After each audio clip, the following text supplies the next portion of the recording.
Okay, welcome to the Day Job Hacks YouTube channel. Thanks for tuning in. Today, I'm happy to have two guests on the channel here from Revcontent native ads platform. I have Stephanie Reed here as well as John Mitchell. Today, we're going to talk about how to scale your revenue using native ads, especially on Revcontent. We have a bunch of questions here lined up, but you can also check inside the comments section, and we're going to have a timestamp of all the questions we're asking. And I encourage you to actually type any types of comments you have below, any questions, because we will be monitoring the chat afterwards. So if you have any questions that we didn't cover on this presentation, please feel free to do that. Also, any media buyers out there, affiliate marketers, anybody looking to scale their business, don't forget to subscribe to this channel, like, comment, share. It helps us rank up in the search engines. And without wasting any more time, let's get started, and I'll let you guys explain to me a little bit about Revcontent and how people can, increase their revenue using your platform. Sure. I guess I'll start. I'm John Mitchell. I'm the director of sales over here. So I head up the rep side of the business, the advertiser side of the business. You're probably familiar with my team. When you're going through general onboarding, you're finally starting to reach out to the company, get a little more insight. So our team represents that, and Steph over here is one of our senior account executives. In a nutshell, what Revcon does is offer affiliates, editorial guys, brands, and the like an opportunity to access traffic, meaningful traffic, through a series of platform-related targeting options, insights that we can deliver from our account management team and reps alike, and just our general experience working with advertisers of anything from CBD oil to auto, diabetes, digestion, over to editorial and brands. So lots of insight. We like to give as much of that as possible to our advertisers to get them set up for success long term. So I've been running native ads for many years, and I'm sure a lot of people watching this channel have also been running native ads for many years, especially on Revcontent. Can you tell me a little bit more about what new things you guys have been doing at Revcontent? What's changed since the past? I know a lot of things have changed in tracking.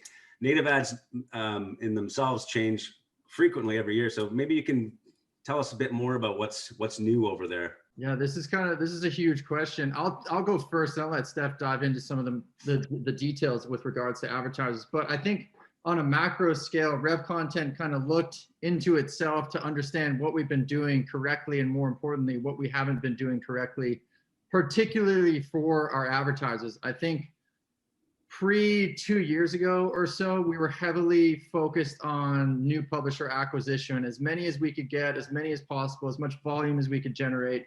CPMs, eCPMs, that was like the name of the game. We took a step back and we're like, all right, what are we really doing here? Where does it all start? Like, where does our story start for these advertisers? What do they care about? And number one is quality publishers. I mean, that quality publishers lead to quality performance, right? Or high performance. So we removed almost 60% of our publisher base just by looking at their performance, and more importantly, how often advertisers would actually optimize into them. By that, I just mean selecting publishers to bid into more and more over time. So they were gone. So obviously from a revenue standpoint as a business, that was a huge hit, but we were left no choice. It's either, guys, listen to your audience or listen to your clients, or you're not growing at all. So we're just like, all right, let's do it, kind of cut the legs below the knees and said, all right, we're going to rebuild. And then ever since then, we've taken an approach that considers the needs of our advertisers. If you've been with us for a little while, maybe you've seen one of our surveys where we're outright asking you, what can we do better? What have we done a terrible job doing? How easy and intuitive is our technology? Is it even possible to optimize the way that we see that as being an opportunity for you guys? So with constant feedback and just the knowledge that we know what our advertisers want, we've readopted and reframed Revcontent as an opportunity for advertisers to scale and develop a relationship and partnership with a medium body or an agency such as ourselves. Nice. Yeah, I think you covered it well. It's one of our favorite, I think, stories to tell, because it was like that 2015, 16, 17 age of like, slap anything online and make money. And it was like, we're like raking it in, we're having a great time. And then we had to just like take a step back for a minute and be like, okay, what quality and what do we want to be known for and branded as? So with the onboarding and evaluation of our publisher base and the quality that we had there, it was ripping the Band-Aid off, and it did impact advertisers who still wanted to run a questionable food image talking about how to cure diabetes. So advertisers did feel this impact, but long run and the long play here was really feeding into their their feedback. Like, what is our platform missing? We didn't even have widget placement bidding. You didn't have that option. We didn't have fraud protection. They didn't have that. We didn't have any sort of robust API tools that they could measure and optimize traffic. So there was a ton that we had to do, but we're in a place now that it's like exciting to get people back and be like, look at us now, like give us more. Like that's sort of like what we work, operate, and breathe on, is just like the feedback of the actual people spending on our platform and in the weeds. Yeah. So from my experience from running in the past, a lot of changes have happened that have actually helped. And for example, we have the pacing, where now, before you would set up a campaign, you would, set up $1,000 budget, we'll say, and within a few hours, your traffic was spent across multiple of these placements that you probably just mentioned that you eliminated because the quality was poor. And this is not something that was just specific to Revcontent at the time. It was something new in the industry a few years ago, where things have evolved around ad fraud. Okay, so we all know there's bad placements out there that are using these publishing tools to be able to put their ads on their website, at the same time milking in the revenue with fake clicks. So by the sounds of it, you guys have made an effort to fix that. Can you expand a bit more on some of the things that you've done to help improve the quality of traffic to bring better results for brands and offer owners and all that kind of stuff, affiliates as well? Yeah, I think that's pretty layered. I know like John can probably go into more of like the softwares and fraud protection that we've onboarded. I know from an advertiser standpoint, it was really important that we were transparent with our traffic.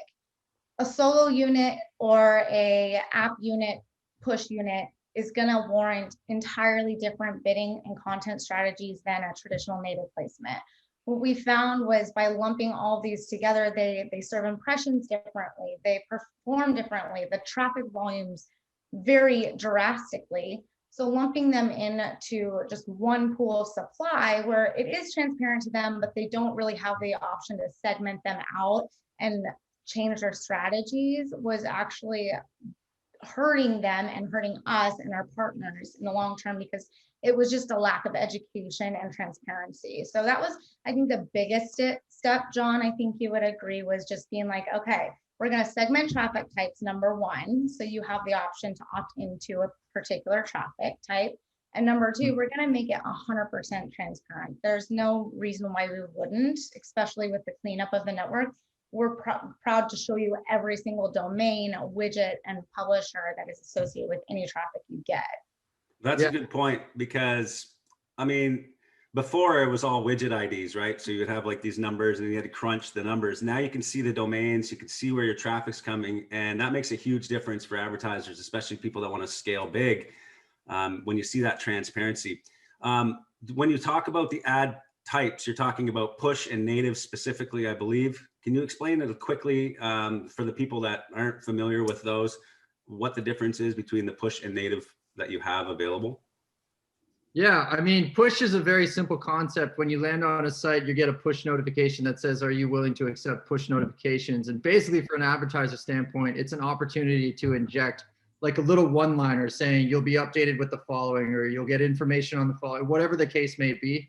It's a very, very, very different ad type and strategy than native in general. And our bread and butter is native. So most affiliates listening to this recording are going to say, all right, yeah, we're more interested and focused on affiliate offers. But if you want to delve into the push notification side of things, we're more than happy to educate you long-term and help you get started in that capacity. But the bread and butter is going to be native all the way.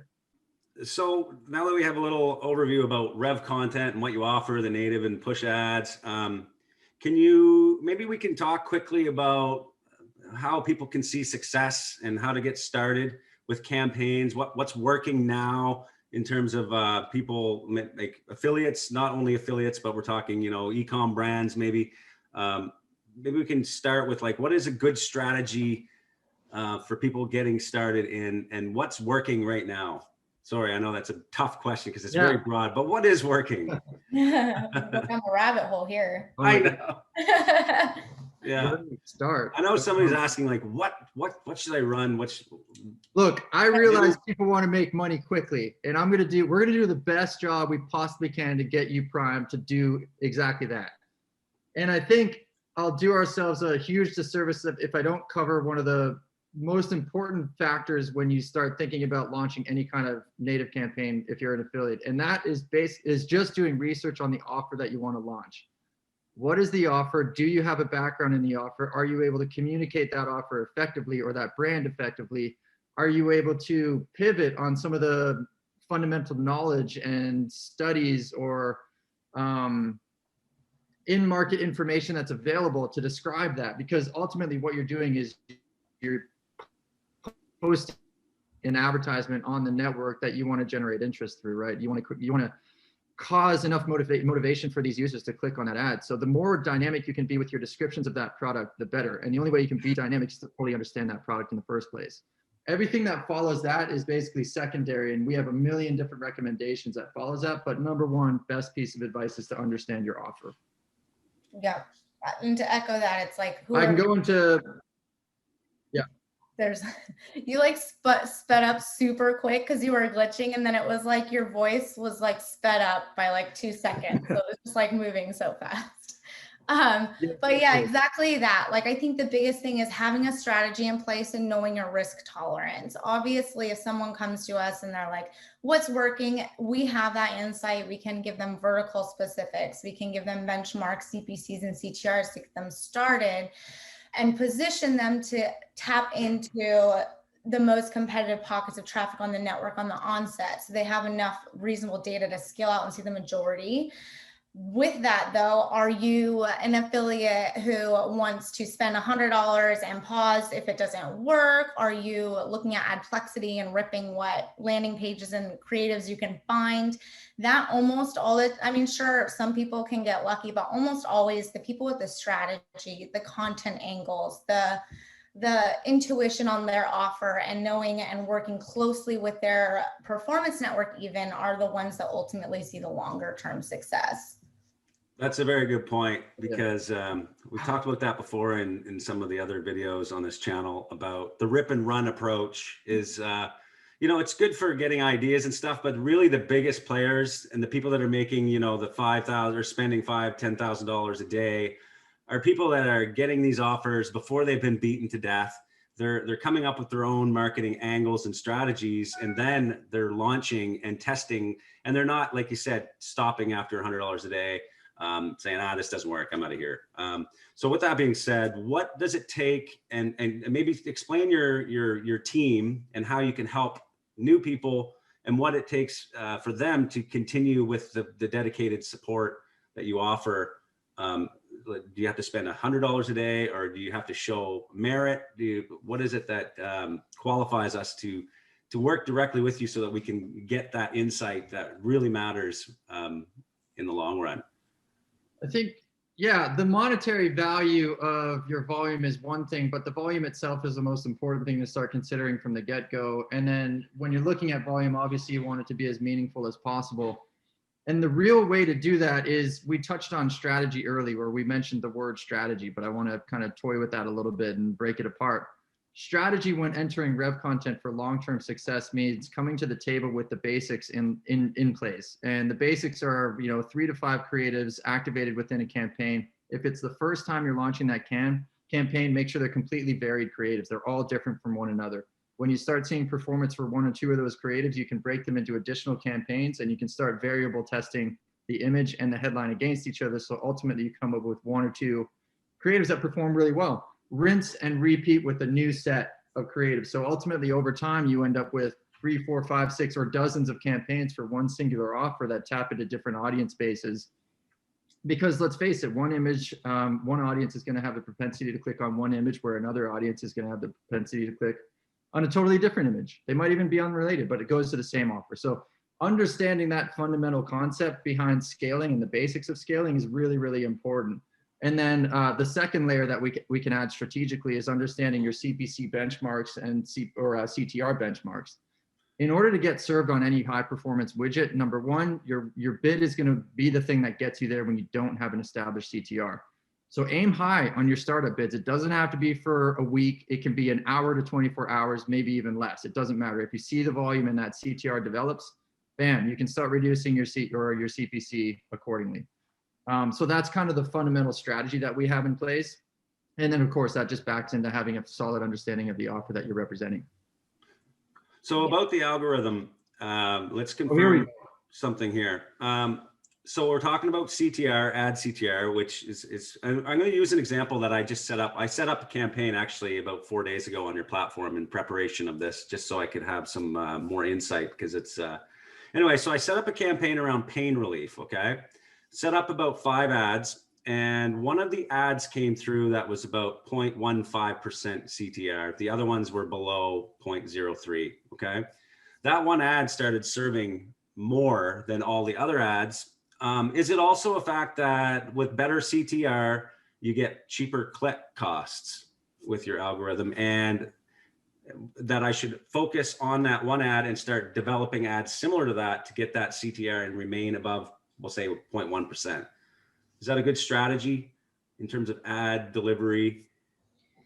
I think obviously the CTR is the bread and butter, right? It's the lever that you can't control, but you're trying to gain and maintain so that you can control your CPC.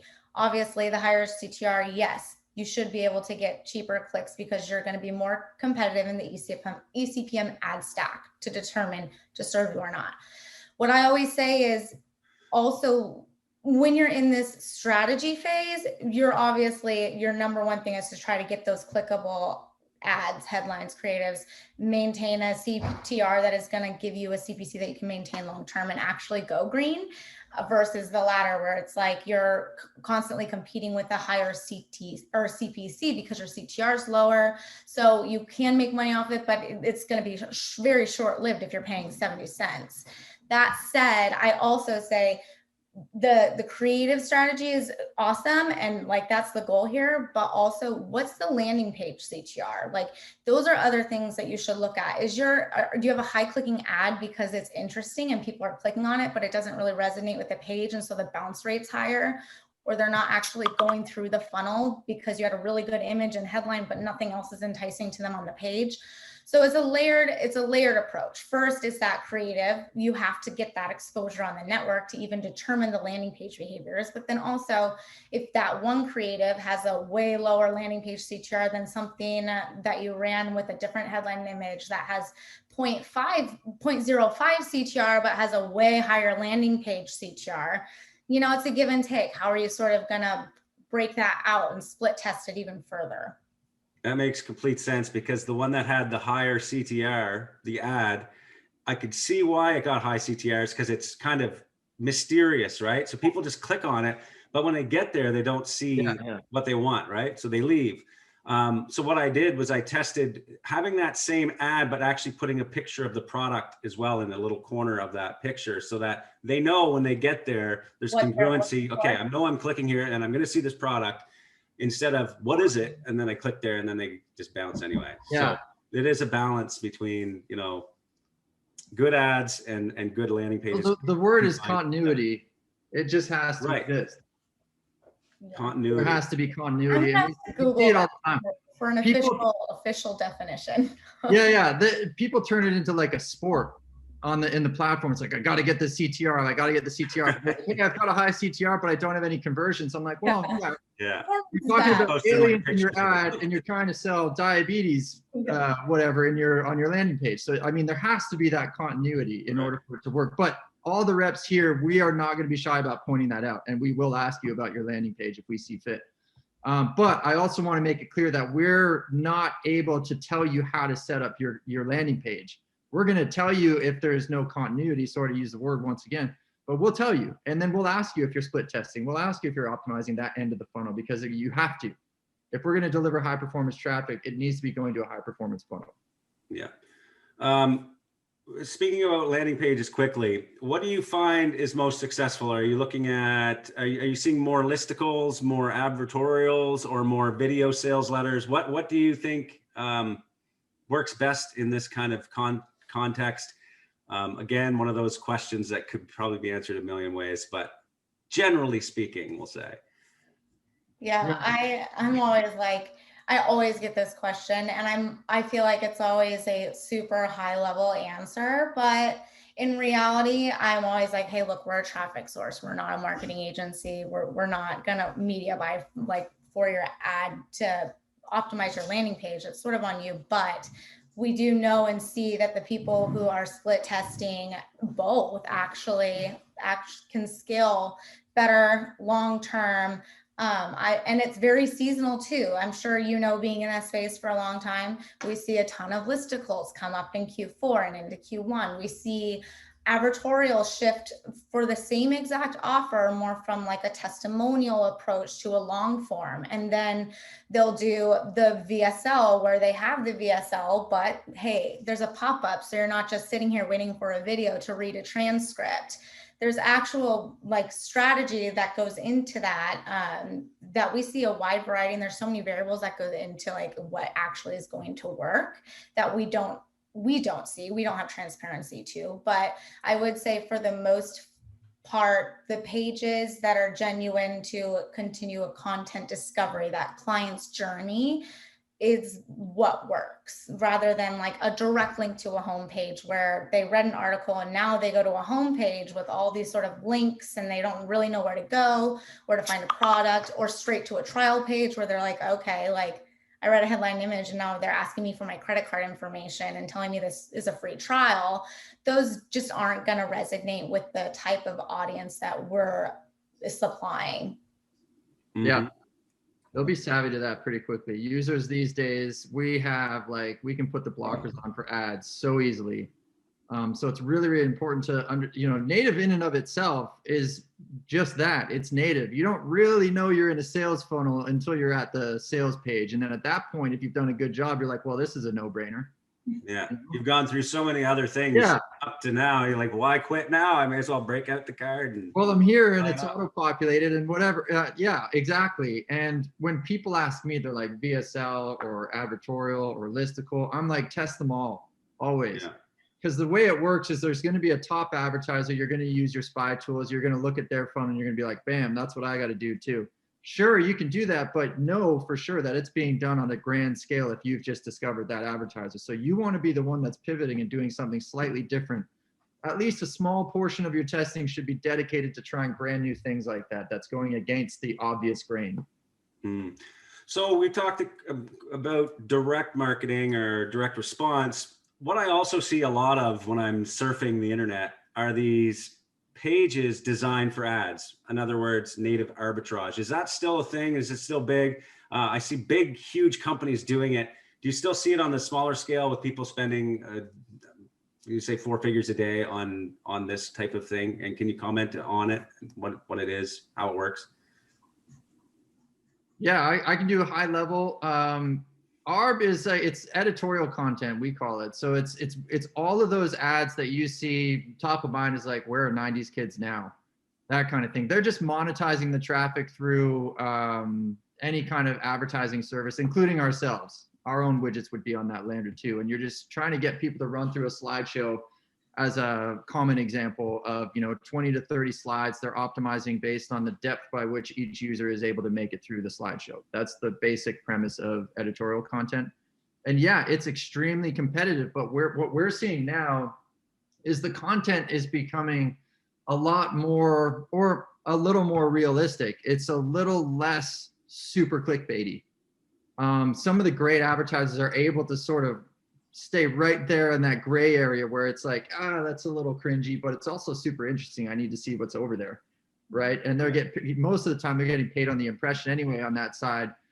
So yeah, it's as many people as they can drive into that site, and they get paid more based on how many slides that user is able to make it through. It's interesting because I being a marketer myself, I see it and I know what it is, and I still click on it. I'm like, yeah, we do too. I guarantee I have clicked on one of our ads in the network in the last 7 days. That's just the nature of it. Honestly, it's the nature of it. If I don't outright believe it, I have to check it just so I can vet it myself and see, but that's the draw of it. That's the appeal of it. That's why it works. So that's a whole different beast in itself, is that, page view, trying to get people to get page views. And but I do see it all the time. And I still wonder, like, I've never done it myself, but I've always thought about combining direct response as an affiliate with that kind of ad mesh, we'll say. So saying something like new pain breakthrough, whatever, that everybody must try. This is not a headline I would use, but just as an example. Then I send them to a page with a bunch of AdSense ads and your widgets and stuff. But at the same time, my article is all about this product that could help them. So you kind of get a double chance of getting somebody to click on the ad while at the same time maybe buying the affiliate product. I've never tested it, but it was a theory that I thought might be worth testing one day. Yeah, that falls into what I would say advertorial type of funnel. You know, if you're the beautiful funnels that we see are the ones that have an ad that's really appealing, that's either mysterious or factual or leads to a listicle that's really helpful. That's like, how I can be a better person by looking at this thing. And you get there and you're confounded. The information delivery, whether it's VSL or the actual advertorial, it tells you, it offers value, which is a really fundamental part of these successful funnels, is there is value on the other side of that click. So people are bought in with that value, and then what you choose to do with their buy-in is up to you. So if you're set on delivering content, making that like your shining light, your bat signal, then by all means do it. That's what the great advertisers or affiliate advertisers are capable of doing. But they insert their product or range of products in a way that's subtle enough not to sort of give it away, you know, but available enough to transition. The best example of that I can think of that comes to mind is like that very editorial content approach, but still considered advertorial, would be like the Motley Fools of this space. They are brilliant at, you know, an enticing headline of Elon Musk X blah, blah, blah, YZ. And they actually have documentation. It's a long form content sort of page where at the end they have different, obviously, monetization effort of either like subscribe, buy, just go to the website, listen to the pod, like all of that. So they, or any of the Agoras actually are really good at it too. Like using those content angles, leveraging the industry, getting people in contextually, and then monetizing them. Yeah, absolutely.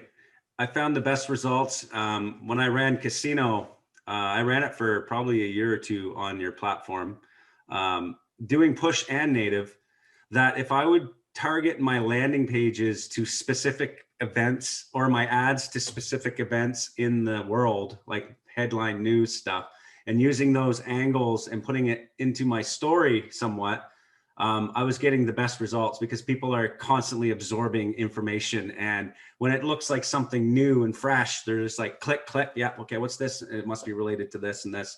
And so, well, you know, you can sit there and run the same ads over and over, but if you're actively engaged in getting the most up-to-date content and changing and going with the times, I think you have a good chance of success here. Yeah. Yeah. For sure. What are those trigger words right now?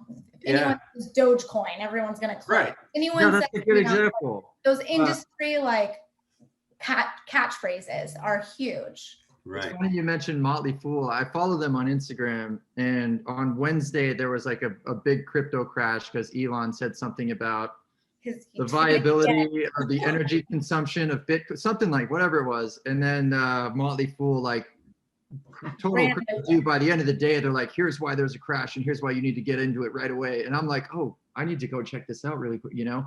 Yeah. Great example of being relevant to the times. Yeah, to close that loop even, or even a segue, let's talk about ad fatigue and how important that is. Like on a native platform, especially, using these angles will prevent that. The best, like the algorithm is going to serve to engagement. When you lose engagement, that's what we would consider fatigue. So put a catchphrase in the headline, change it up a little bit, keep things fresh. So you're not in the end having to crank up that CPC and see red. Right. Yeah. So how long would you say an ad normally performs well before it's time to switch it out? Are you talking months, weeks, days? Like if you have a good ad? It entirely depends on how much exposure you're getting in the first place. Right. But I say keep a pulse on it weekly minimum, jump Right. in there and keep an eye on those impressions, the impact. Like even sometimes if your CTR is going up, but your impressions are going down, like that's also a good indication. Like, okay, I'm tapping into a solid, pocket of traffic, but my overall impressions are going down. Let me add more creatives. You don't want to also concentrate and like totally fatigue that certain pocket of traffic either. So I say more the better is what I personally say. We continually see that people continually pump new creatives with just a word variant headline are the ones who can maintain volume at reasonable CPCs. Yeah, and I would even ask at the beginning, did you rip the creative? Did you rip the image or the headline? Because to cover that really briefly, if you're using the same creative that's already seeing performance in the network, our algorithm is already going to know that. So you're going to be pitted against that creative for a brief moment in time. And if it doesn't eventually outperform, it's just going to be dropped back into our stack and you're never going to see that growth that you want. But if you're developing original new creatives that are somewhat similar but not identical, then you'll get longer exposure to that top performing creative. And eventually you might even take it over with the top spot. Mm-hmm. That's why new original creatives are so important to your entire campaign stack. So I was on your blog this morning and I saw an interesting article about Tommy Chong's CBD, and it made me think, wow, that's amazing. They had an increase of 533% profitability or something like that. And it talked about their strategy. I recommend anybody watching this video to go check out that post on Revcontent.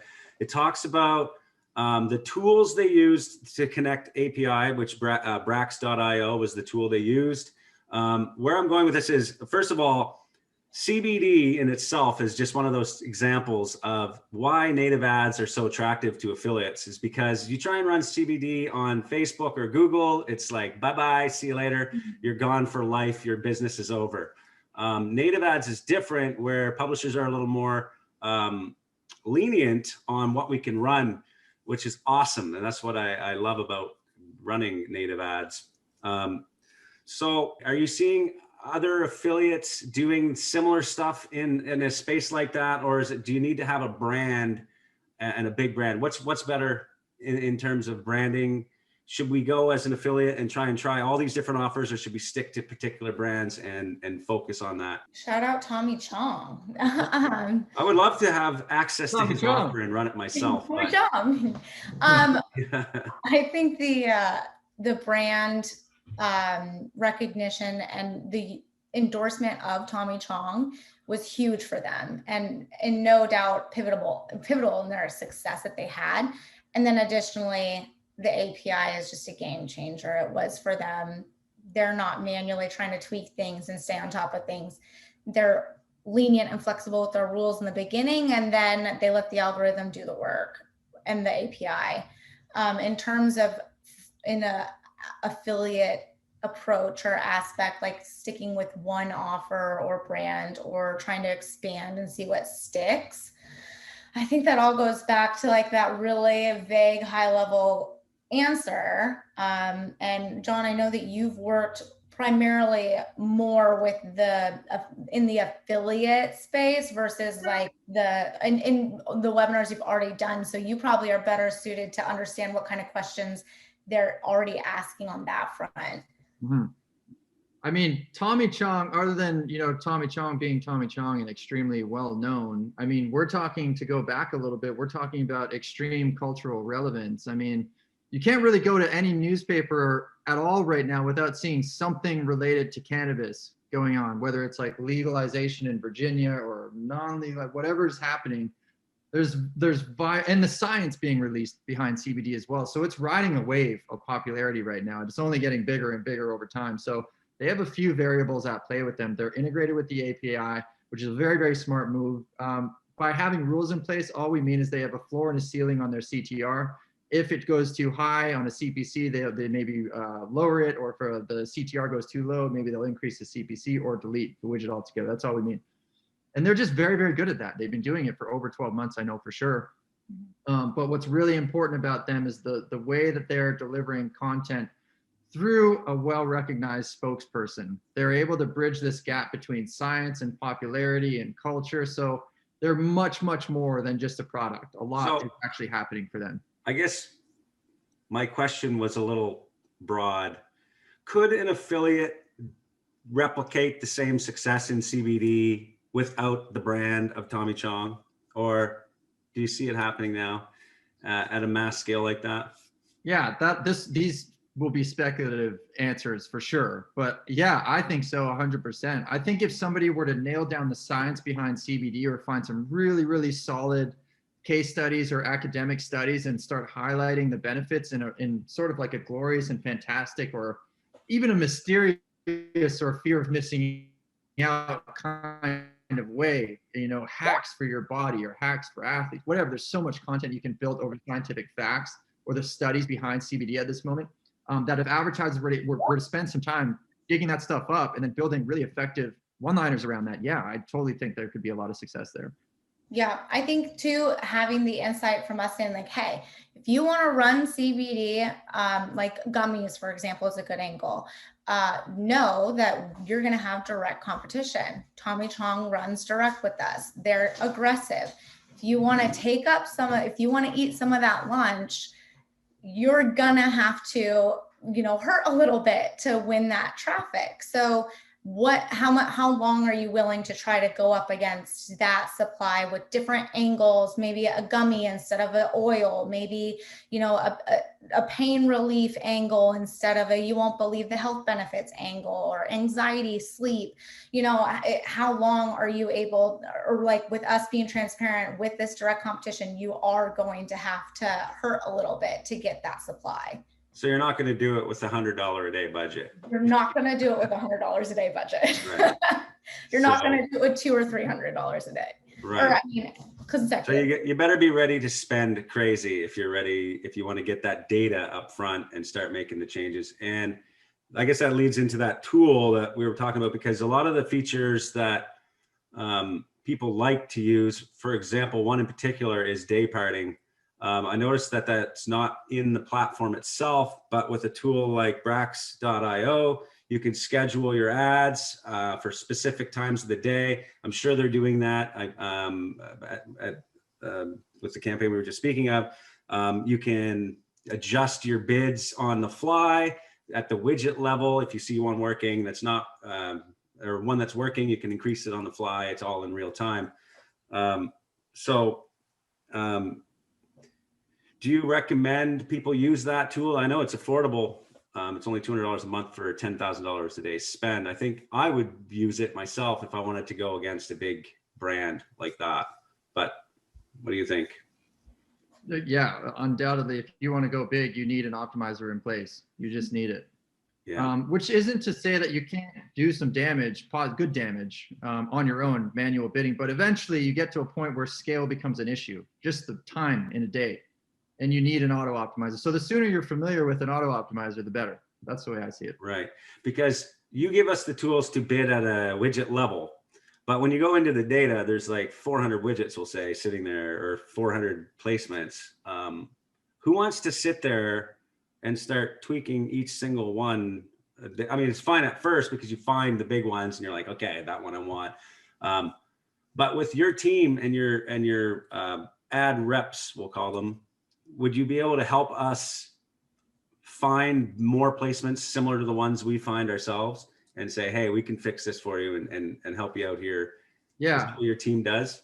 I think what's important to note here is auto optimizer is a route you want to take when you're like, I'm going to take this network over. It doesn't mean it's impossible to take out, to win really, really strong positions across the network on your own time, just yourself. Because we do in fact have account managers and reps in place to help you we'll become your auto optimizer. You know what I mean? In a way, we'll help you identify those high performance pockets, and you can replicate campaigns targeting those high performance pockets over and over and over again, and start setting up what we call mining campaigns to identify additional widgets to add into those original campaign pockets. So there is a very, very well-tested strategy at play if you can't use an auto optimizer, which is our AM team and our rep experience. Yeah, there is, with those optimizers too, there is, and I'm sure in the native space, power in real-time data. Revcontent is the fastest data reporting. I think it is real time. You're never going to see more than a 20-minute lag in any data. We're not dealing with those 3-hour lag times. That said, how important is it when you see an engaged pocket of traffic? These are site target, like you're targeting sites. You're not targeting like individual, like particular user demographic. So in that real time, if you see engagement on a particular placement, it's powerful to be able to, floor it on that certain placement, have the algorithm decide to allocate and prioritize that placement. And then likewise, if something falls off, reduce the bid in real time on that placement and be able to make those adjustments in real time. Because there are so many times where, you spend $100 the first day, you're like, yeah, I got like 4 conversions. This is going to be great. I'm going to open it up. Day 2, you're like, I got like 1 conversion. It was only on like one of the same widgets, but it's like, there's power in that real time analytic and optimization as well when you hit scale and for sustainability. Interesting, because I've seen that a lot where you're running and you start out and you're like, yes, this is great, I'm gonna be rich.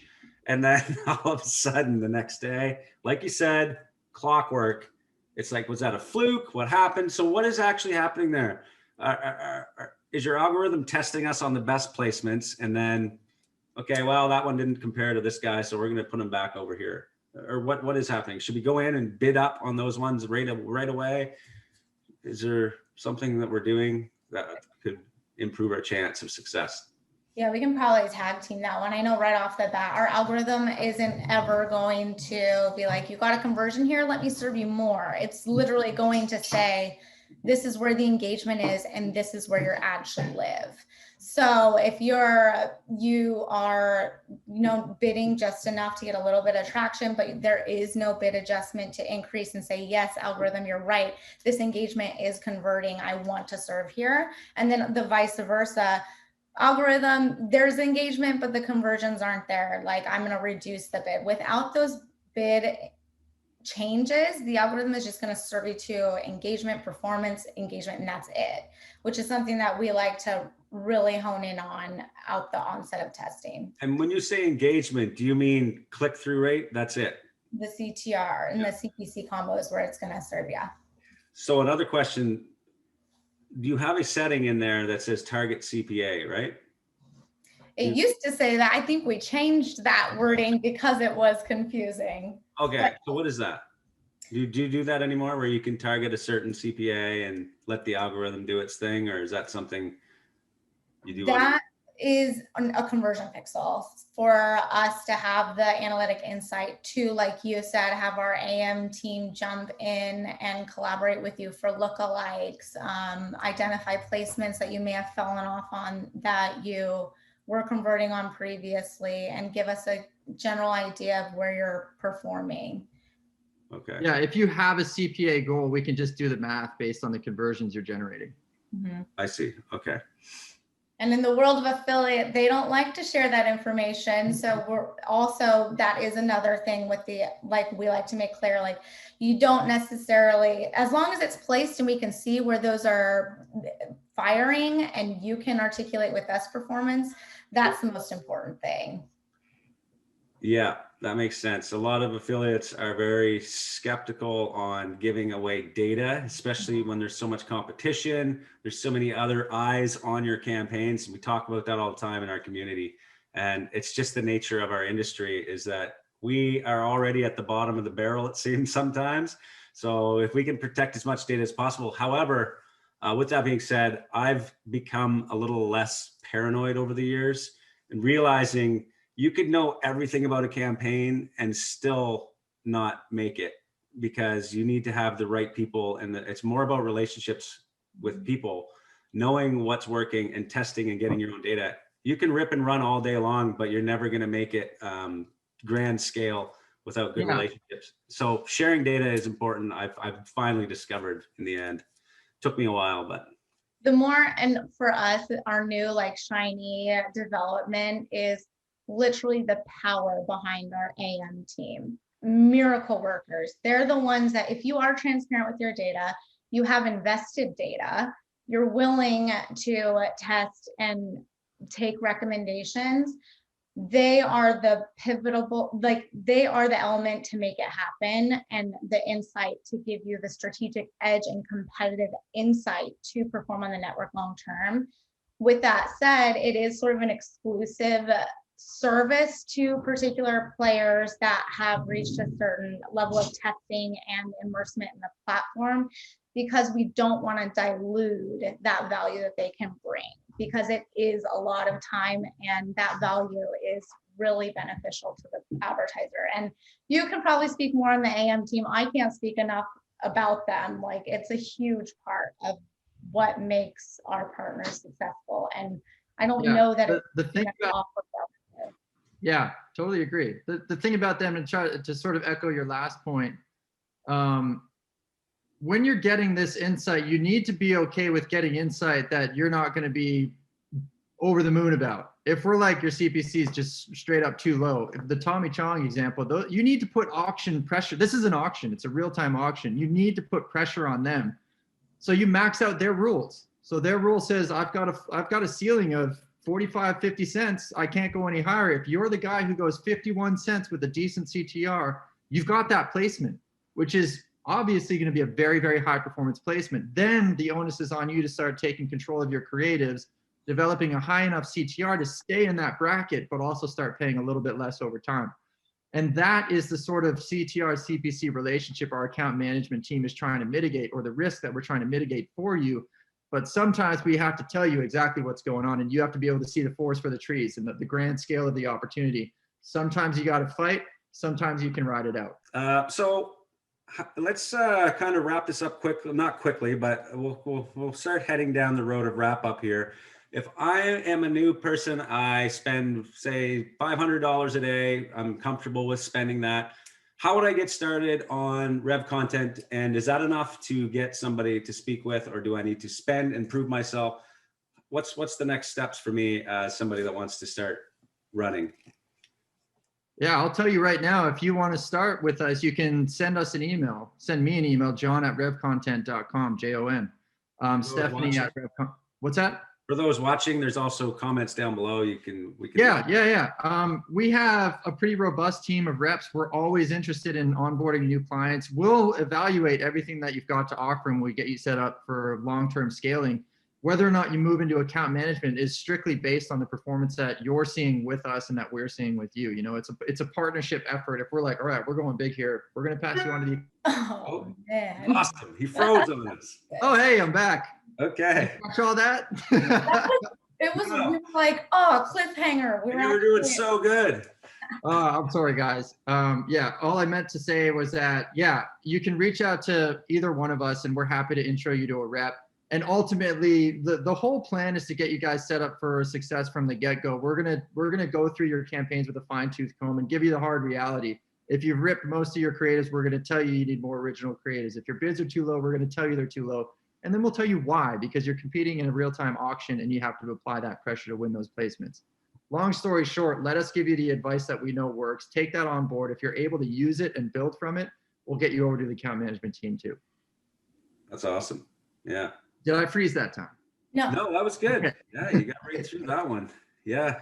That's the thing. Native ads is one of those platforms that I think everybody needs to try, especially if you're someone like me who's lost about 25 Facebook accounts over the years. Right? And it's just so nice to wake up the next morning and know that your ads are running. You can have a coffee, come down, and be very certain that as long as you're, not abusing any systems, you're going to have an ad account the next day, and you can spend. But you earned that. Yeah. Right. You earned that right to feel relaxed about it. You didn't just show up one day and it worked. It's like that old Picasso story. He was drawing on a napkin in a cafe, and someone came up to him and said, "Hey, can I have that drawing?" He said, "No, it took me 20 years to develop the ability to draw this little thing. You can't have it." Something like that. So it's like you put the effort in and you get the rewards. And we're kind of here to help facilitate you understanding what that effort actually involves. That's awesome. I'm actually looking forward to scaling this pain relief one. It's converted the first day, which made me pretty excited.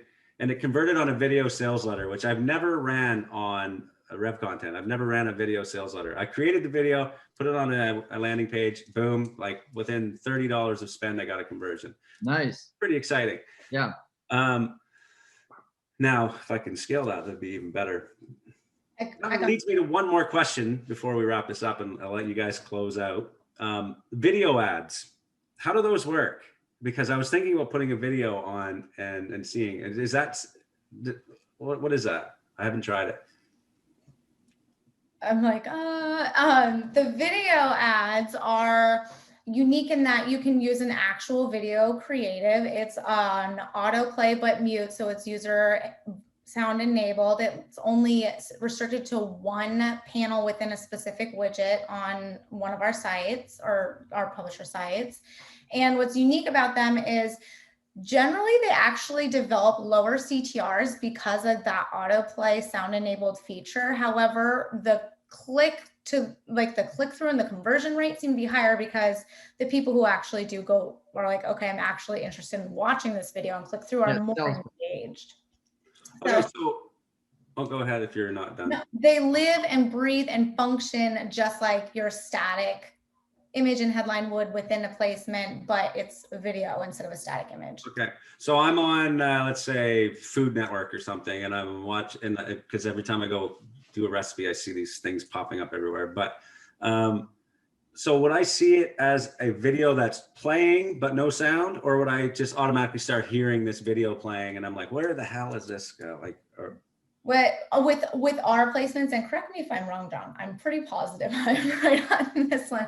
It has to be viewable. So it has to be scrolled over within our widget placement, and the sound is muted, but it's on autoplay. So once the view is at least 50% of that video panel showing, it will start playing, and then the user can choose to enable the sound and listen. So it's not that like, oh my God, the recipe of like, this is my story. And then you're like trying to turn off like some NASCAR ad on the end, but you can't. So you're scrolling all over the page. Yeah. It's definitely not like that. So it makes sense that maybe to increase CTR, you would have something flashy in the start of your video because they're going to see it and it's going to catch their eye. They're like, whoa, what's that? Well, there subtitles versus no subtitles. Yeah. Okay. Yeah, that's the opportunity. Whoever can start. Here's the thing, you always have to think about the experience in terms of the user journey. Is it just a video that doesn't really make a whole lot of sense? Should it be slow-mo? Should it be like fast and active? Or should it be a very like conceptual or abstract type of video? There's a lot of work to be done in figuring out what the best approach is for video. It's there and it's brand new. And not a lot of advertisers have been able to figure that out. And the ones that have are noticing higher CTRs when they actually get to their landing page. So it's definitely a worthwhile opportunity, but you have to do the work and try and figure out what people are willing to click on. That doesn't look like an overt traditional banner ad where it's like NASCAR and you're on a Zoom call and things just go insane. Right. Well, that was a super helpful video, I thought, anyway, around native ads, how Revcontent can help us. Again, want to remind people that there will be comments below. You can ask questions. I'm sure you guys will be able to answer anything in there as well. If you guys want to close, give us a little overview or closing, and then maybe we'll just go enjoy our long weekend. Yeah, I guess I'll do a quick thing. I mean, because we've done this turnaround and invested so heavily in tech, it's an absolute pleasure to do this with advertisers now. All we ask in return is that advertisers are motivated to get to that place where they see success. It's a journey that we can embark on together where it's like, there's going to be ups and downs and lows and highs, but if you can stick with us, we can keep on delivering the information you need to get to that spot. And then the onus is definitely on us to deliver publishers that are worthwhile. And that's kind of like the crux of the whole business. That's exactly what we're dedicated and focused on doing. So, if you're even hesitant about signing up, we're still willing to have a conversation. So just reach out and we're happy to have that conversation. All right. Well, thank you very much for being here. That was awesome. I appreciate you guys taking your time to come here, talk about your platform. I'll definitely be running some more ads there. In fact, I'm running some right now. I'm going to refresh my stats here and hopefully see 10 or 15 conversions, maybe. Well, maybe not that many yet. Well, original creative. Yeah. Exactly. Now that I have so much knowledge. But anyway, thanks again. And I hope you guys have a great weekend. Thank you. Thank you very much. Take care, guys. All right.